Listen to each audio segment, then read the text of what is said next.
আসসালামু আলাইকুম রহমতুল্লাহ বারাকাতু। কেমন আছেন সবাই? আশা করি সবাই ভালো আছেন। একটা কথা বলতে আসলে অনেকে আছে এই হাতের পাঁচ আঙ্গুলের নাম জানে না, কিন্তু সঠিকভাবে এই পাঁচ আঙ্গুলের নাম আরবিতে কি বলে অনেকে আছে কিন্তু জানে না। আপনারা কি জানেন এই পাঁচ আঙ্গুলের নাম কি? হয়তো কেউ জানেন, হয়তো অনেকে জানেন না। এই পাঁচ আঙ্গুলের নাম হলো, যেমন এই আঙ্গুলের নাম হলো ফরজ, এই আঙ্গুল হলো শাহাদাত, এই আঙ্গুলটার নাম হলো জান্নাত, এই আঙ্গুলের নাম হলো আমানত, এই আঙ্গুলের নাম হলো আমিন।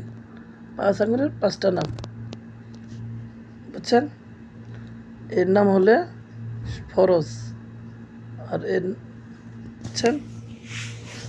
আবারও বলি আমি সবাইকে, এর নাম হলো ফরজ, এই আঙ্গুলের নাম হলো শাহাদাত, এই আঙ্গুলের নাম হলো জান্নাত, এই আঙ্গুলের নাম হলো আমানত, আর এই আঙ্গুলের নাম হলো আমিন।